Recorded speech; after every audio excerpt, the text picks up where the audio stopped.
Sometimes I read like, oh, you can't cook in the house. For fuck am I paying you 1,500 a month to not be able to cook in your then fucking got like house? curfew. Yeah, no gas. Like, am I a prisoner?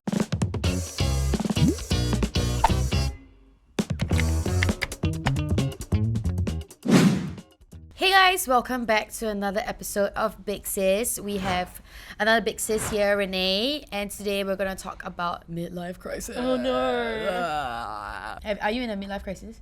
I think I'm just chilling, to be honest. Oh, okay, that's good. Yeah. The guy I was dating was telling me that I probably am in a midlife crisis right now. Ooh. Yeah, because I was like talking about it in therapy as well, like the pros and cons of my job. True. Yeah. But I think it's normal, to be honest. Yeah, it's good Very, to very normal. actually think about where your life is headed instead of just like gong, like all the And years then by the pass. time you're like 40, you're like, Fuck, I actually hate my job. Yeah, and maybe the money's not that great. yeah, it's true. And to be honest, I feel like our schools don't really nurture us to know what we're passionate about anyway. Yes. It's just like streaming. Yeah, it's just like, oh, like study math, study science, And they're academic. like academic fields that are looked down on. Definitely. Like, Oh, if you don't do business, then you are gonna be broke. I did business and I hated it lah. So. And I'm richer than them now. Shall we move into the questions? sure, let's delve in. I'm about to graduate and I don't really want to pursue a job based on my degree. Should I do an internship in a whole new industry instead and restart? Yes. Hard yes for me, actually. Yeah. I feel like it's an easy answer for Yeah, this. you don't have to feel so like confined by your academic qualifications, especially if what you want to venture into isn't very like, oh, you die have to study this to work in this. And I feel like a lot of people don't even like do anything related to their degree Yeah. anyway. Even for me, like being in TSL, I have had colleagues who have background in like real estate. There was a guy who had like a criminology degree, and he became a writer. Oh wow. So yeah, I think like there are a bunch of fields out there where you don't have to have the prior like academic experience. media is pretty open, I feel. Super. Yeah, obviously you're gonna earn less and Start interns- from scratch. Yeah, start from scratch again. But maybe in 5 years you'll be happier. Yes, and even in your like your day to day, right? If you cannot even psych yourself up to wake up and get to work, that is like a huge red flag already. That you should reassess your job. We're just saying that, you know, it's never too late. No, it's to never too explore late. what you want. How do I get over my imposter syndrome? The fact that you're having imposter syndrome means you're successful. So congratulations. Yes. And also you are not a narcissist, so that's great. Congratulations. We love not being a narcissist. I think writing down your accomplishments and how you accomplish Right. them will allow you to internalize your success. Because it's a so lot. tangible. Like you're not lying to yourself, you actually accomplish these things. Yeah, I was doing that on the plane on the way back from Bali. I was like thinking about all the things that I accomplished this year, and I was like, oh, you know what? I think I deserve a Oh break. my god, later you start crying because so No, I'm emotional. not gonna cry. Like, it's just a job. Okay, next question. When is it time to move on from a job? Ooh. For me, I think when it's time to move on is when it no longer fulfills you, like in an emotional and spiritual sense. Whoa! No, but I mean, like for me, like a lot of my satisfaction comes from my fulfillment of what I can do, right? Because this year I accomplished a lot of things that my young self would be very proud of. But now that I've accomplished it, I realize, oh, actually it's like good, but there are other things outside of my work or like other things that I want to do in my career that would give me more satisfaction, like a new chapter perhaps. So for me, like the main factors would be, do I enjoy my day to day? Do I find it fulfilling? And also like the people around me, because I really cannot deal with like toxic, draining people. Oh my god, we are the same person. Or like office politics. Yeah, it's so lame, right? Yeah, to be fair, I don't have office politics because I don't work in the office, but there's definitely influencer drama. Yeah, Oh yeah, I like can't definitely- imagine like yeah, it's actually influencer drama. so fucking lame. I would be so drained. Love to do an episode on this, but I will get like Please do. have no friends.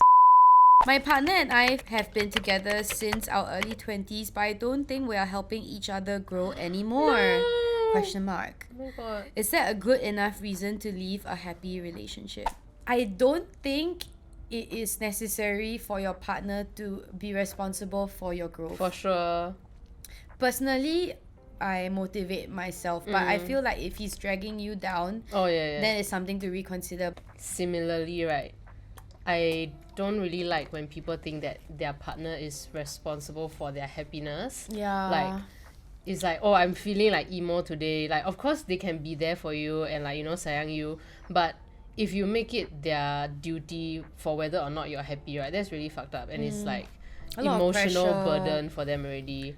I think it's a balance of what you mentioned, like the self-motivation, and also like obviously it's important that your partner is not dragging you down, or like, you know, when they say like misery loves company, so some people will be like, oh, can you like don't go for this like job with the potential of high pay or promotions, or can you don't further your studies because I'm not and I want you to like stay in this like comfortable stage with that's me. toxic. I think can just like sit down and make your concerns be known, and also like work something out together instead of just dropping them like a hot brick. I think that's quite silly and like short-sighted. How do I know when to move out? Oh my god, I've been dying to move out, but I'm trying to save money. I'm all about moving out. I It's think, so not common in Singapore though. yeah, it's not, but I lived alone and I loved the experience of living alone. Obviously, I had roommates and stuff, but it's like so fulfilling. You really get into the next chapter of life. You become more of an adult, like you know how to do your own laundry, you cook for yourself, like you manage your own money, your bills. You also develop your own space, which I think is like amazing because when you live with your parents, it's technically your parents' space and not yours. But when you live alone, you get to like buy furniture and like watch the programs you want to watch, play like PlayStation until midnight. Yeah. No one would like ask you to shut up. And invite someone over to piak. So I would say ASAP, but I would say Singapore's renting situation Oh is my god. horrible. It's just like a fantasy at this point. Yeah, and sometimes I read like, oh, you can't cook in the house. For fuck, am I paying you 1,500 a month to not be able to cook in your Then fucking got like house? curfew. Yeah, no gas. Like, am I a prisoner? Yeah. It's crazy. Have you seen the quote where it's like in Singapore or like in Asia, you pay for your like rent through emotional turmoil? So I saw that on TikTok. it's so relatable. Yeah. There's a lot more peace, I think, when you move out. But also whether or not you afford it lah. So I think it's a trade-off. Like not everyone is blessed to be able to afford rent. Yeah. As I approach my 30s, I don't know how to navigate friendships and make new friends. Or do I even need to make new friends? This is such a common struggle.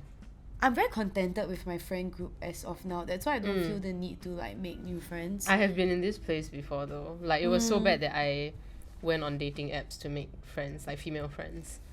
Especially when I sort of like outgrew my past like friend groups, and then I like over the years sort of like lost certain like social circles. Then I was like, now the friends that I hang out with is like always the same. So I started like comparing myself to my other peers, like how come they got like secondary school, poly friend, uni friend, that kind.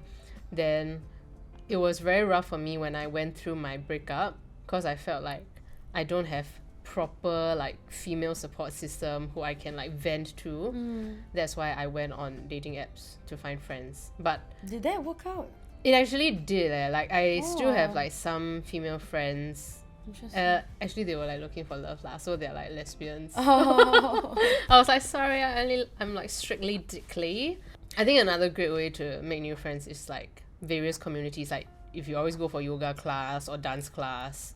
But to be honest, now that I'm like older and like more stable, I don't really go out of the way to make new friends yep. anymore. Just always end up hanging out with like the same 5 people That's anyway. good. And to be honest, I'm like loving it. Making new friends is tiring. Yes. Like you have to learn everything about them again. It's like dating. But when it comes naturally, then it's good. Yeah, especially like the excitement of like finding someone who can click damn well with you, and then you're like, oh my god, like the start of something new. Most of my friends are settling down, BTO-ing, having kids, but I'm not anywhere there yet. How do I stop feeling left behind?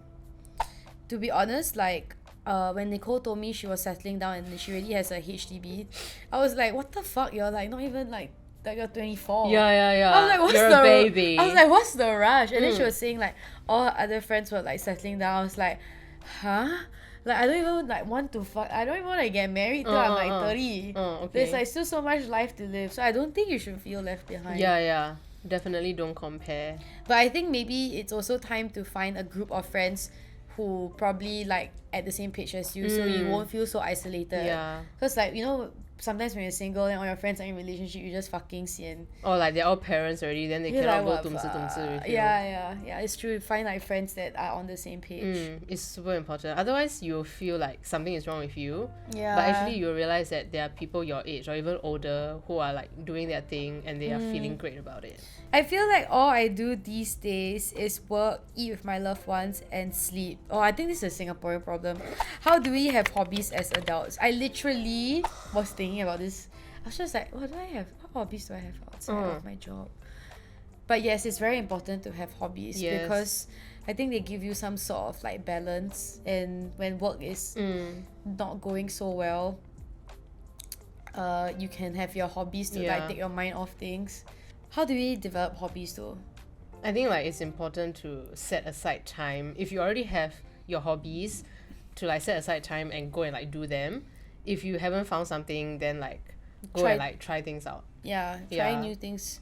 This year I did more yoga and like swimming. That's so good.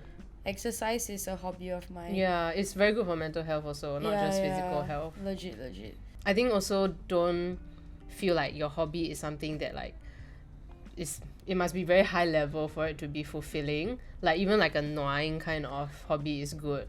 Like, you know, coloring. I recently discovered that I love to play like a Hogwarts Legacy. That's good. Yeah. That's super good. Yeah. It's Hogwarts like, Legacy is so fun. I think gaming lets your mind rest. Yeah, it's true. I recently became like the type of people I hate. I suddenly really like Mobile Legend Bang Bang. I never played that. Like, I always judge YP. I'm like, what the fuck, damn disgusting. But now I'm like really into it. How can I improve my relationship with my family now that I'm older? I feel I still have a lot of unresolved issues with my parents. This is so real. Trauma. I can be very candid here. My relationship this year with my mom was not great. Oh my. Yeah, but it's like also because like growing up, there was a lot of like unresolved trauma as a kid. Like my mom was a single mom, and there were some days in the home where it wasn't like great, and obviously I think family issues, they take a long time to process because they really affect you at your core, at your psyche, right? Yes. So this year was like the year I took time out to like really dwell into my childhood and how it has shaped me as a person. I think allowing myself to just feel the anger I felt like as a kid, or like the pain that I felt like now, has allowed me to become way nicer to my mom. And our relationship has improved so much because we used to always like be in like verbal fighting war. So like the house was not a stable place to be in. But now I realize that I can my mom is a sensitive person, so I should be more mindful of like how I speak to her, and then that also has made her much nicer to me. But I also like voice out my opinions when I feel like she has like hurt my feelings or like probably crossed my boundary. This year she always kept commenting about my weight. Oh no. And I told her, I was like, Mommy, like it really affects me. Please like stop commenting so much. It's so good that you make it known though. Yeah, but it took me a lot of like, not like I always thought she would never understand, but actually she does. Like after you voice it out. My one is very similar. I also have like extreme mommy issues, and I moved out to stay with my grandparents when I was in poly because like you, I cannot be in the same physical space as her because there will be like friction lah. Then I went to a lot of therapy for it because I always have very bad underlying guilt for abandoning your mom. Yeah, and like not having like a strong, like harmonious relationship.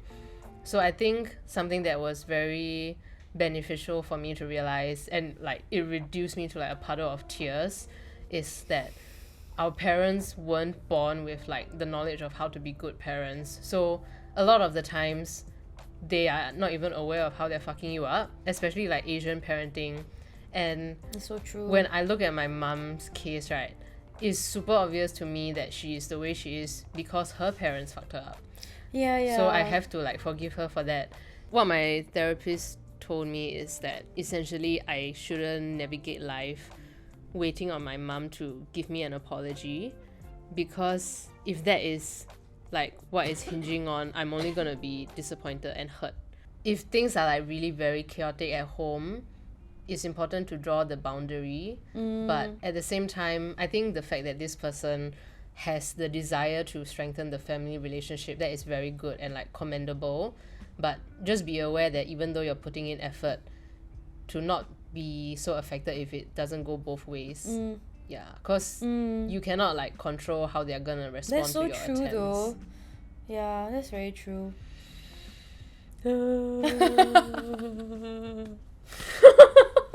At least you tried. Yeah. Yeah. And anyway, you can have new family like your friends.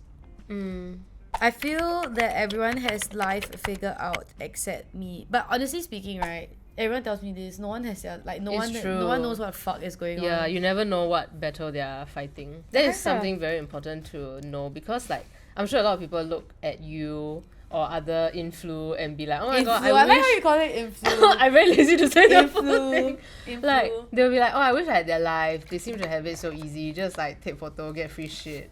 It's not like, you know, everyone's life has their own struggles in every way, whether it's like health, Free money, therapy lah, family. you. Free therapy session. No, because I go for a lot of therapy throughout my life, like legit. So No, but it's true. I just- totally agree with I what think you're just saying. don't compare there, honestly. As you said, comparison It's the is thief of about- joy. Yeah. I think to wrap up, it's good that your people are facing, like whoever's watching this and you're facing like a midlife crisis.